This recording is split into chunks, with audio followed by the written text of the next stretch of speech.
She walked into a city built on illusion and vanished without a name.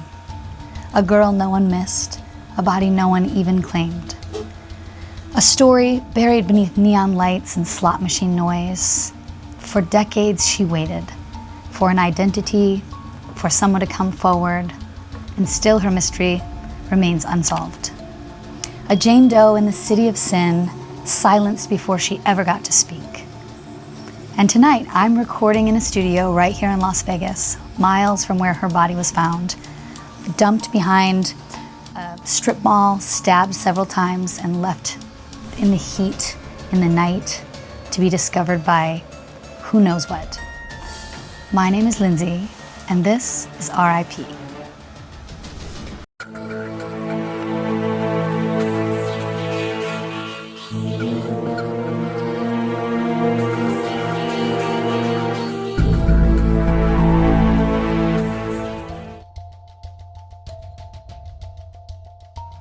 Las Vegas in the late 1970s was a strange place. The mob still had its fingerprints on the Strip, Elvis was dead, the Rat Pack had gone quiet, and the city was reinventing itself, trying to go from underworld glamour to mainstream tourism. But the city was dangerous for women, especially for women who didn't have someone looking out for them. In August of 1979, a young woman was found stabbed to death behind a business near Sahara Avenue and Las Vegas Boulevard, just off the Strip. She had no purse, no ID, no luggage. She wasn't reported missing. Her death barely made the papers. Is there mayonnaise in this beet? Her body was discovered in broad daylight. 5'6", 105 pounds, light brown hair, blue eyes. She wore handmade clothes. Her nails were painted coral pink, and she had inexpensive costume jewelry on, a necklace and earrings that suggested care, not poverty. But no one recognized her. No one claimed her. The coroner's office was forced to list her as a Jane Doe. The press called her Sahara Sue, based on the proximity of her body being found next to the Sahara in Las Vegas. The nickname became her entire identity for 44 years. Sahara Sue had been stabbed multiple times. The exact number was never disclosed publicly, but reports confirm she did die of blood loss. There was no sexual assault reported, but her pants had been partially pulled down. Asking investigators, was this staged? Was this interrupted in some way? But there were really no answers. There were no signs of a robbery. Her inexpensive jewelry remained. She wasn't wearing shoes. Her fingernails were intact and unbroken, meaning she may not have fought back. Where's Gary? She had shaved legs, clean hands, no tattoos, no scars. Her teeth were in good shape, but had never been treated with braces or cosmetic work. She had a hand-stitched shirt with a floral pattern, likely made by someone close to her, or maybe even made by herself. Plastic crap. All of this would suggest that she maybe came from a small town, very likely somewhere outside of Las Vegas. But again, no real way to confirm or disconfirm her identity. Was it Naked City? We do know she had recently eaten a salad based on her stomach content, suggesting that she died not long after a meal. The heat was so brutal that week, as it always is in the middle of August in Las Vegas. Every day, well over 100 degrees.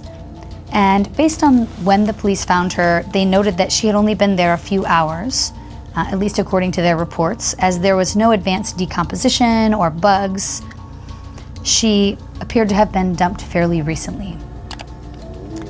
There were also no tire tracks or witnesses, and there was one strange detail found among the police reports, a single name mentioned only once, Shauna. A potential roommate maybe, a travel companion, a friend, maybe the key to everything. I live under a rock. I don't have those. But Shauna was never found. And among all of the evidence in this case, part of what I find the most eerie is what isn't in the file. So there was no hotel record, no bus ticket, no fingerprint match. She wasn't in any school database in Nevada, Utah, Arizona, or California. She hadn't been reported missing by anyone. Parents, boyfriend, no best friend checking on her. Just think about that a second. A young woman in her late teens, early 20s absolutely vanishes, and not a single person is inquiring about her whereabouts. Not even a coworker, not even a job that's missing her. I mean, that's inconceivable to me. Ooh. It was as if she had been born in that parking lot and then died there. And in 1979, the tools that we now rely upon, DNA, surveillance footage, GPS, cell phone pings, online searches, none of these tools were available to the investigators at the time. And so her case, like a great many others, gathered dust until decades later when science caught up. Fast forward 40 years. It's 2021, and Clark County has partnered with an organization called Othram. And they're a private DNA lab with sort of an unusual purpose. Instead of their focus being on bringing positive identification to suspects, their important mission is to help cold cases by identifying victims. So that's exactly what they set out to do. They took Sahara Sue's tissue samples, still preserved after all this time, and extracted a usable DNA sample. From there, they uploaded it to GED Match, which is a public genetic database. From there, forensic genealogists, in essence, had to work backward from the end, trying to piece together an elaborate family tree, looking for partial DNA matches of cousins so that they could work their way back to her identity. And it took them nearly 2 years. Yes, Patrick. But they did finally get a name. This is scary. Her name Patrick, it's okay. was Gwen Marie Story. She was born in Missouri in 1958, spent some time in foster care, and had a generally speaking difficult life. She moved around a lot, Scary. and when they finally figured out who she was, they were able to speak with some of her relatives who had said they hadn't heard anything from her since the early 1970s. Some didn't even know she was missing, so pretty out of touch with her own family, it would seem. Want to smell my belly button? She had slipped through every crack in the system, and by the time she was killed, she wasn't even on paper. Not a runaway, not a missing person, just a forgotten young woman who landed in the wrong city at the wrong time. So let's review the known evidence. What we really know about this case is that she did have several stab wounds. Again, no precise number has been released to the public as this is an ongoing investigation. Was it Larry the Lobster? And no murder weapon was ever recovered. Her time of death was within hours of being dumped and a couple of hours within a mealtime. There are no fingerprints on her at the time of collection. Despite clear skin, no signs of damage, she just had no prints on her body. She left a chum bucket. There was, they left her jewelry behind, her costume jewelry, not really stolen jewelry, so suggesting that this was not a robbery. Her clothing was handmade, hinting at more of a rural upbringing or limited resources.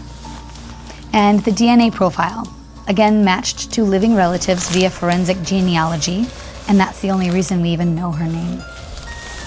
There is no known suspect in this case. The name Shauna is the only possible lead, but police couldn't trace it. We don't know anything about Shauna. Was she even real? Was she a red herring, something for the police to chase, to keep them off the scent of the real killer? We still have no idea so many years later. Las Vegas Police Department has confirmed that Gwen Story's case is still open and assigned to their cold case unit. But the passage of time is brutal. Witnesses die, memories fade, and killers get away with it. That's scary. Unless someone talks. The tragedy of Gwen's story isn't just how she died, it's how easy it was for the world to forget her. I'll tell. She was never reported missing, she was buried under a false name, her killer was never found, and her story ended in a parking lot. Ooh. But thanks to forensic science and the persistence of strangers, she's no longer a Jane Doe. Her grave is being updated, her name etched in stone, and her story is being told right now in the very city that let her disappear. Maybe you're listening to this and you remember someone, a girl named Gwen or Sue, or maybe even Shauna. Or maybe you know something that you haven't told anyone.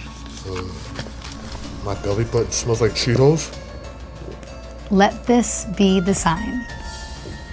If you know something, please say something to the police. I love you. I love you. We call her Sahara Sue, but her name was really Gwen, and she had dreams like all of us. She wore coral pink nail polish. Pink?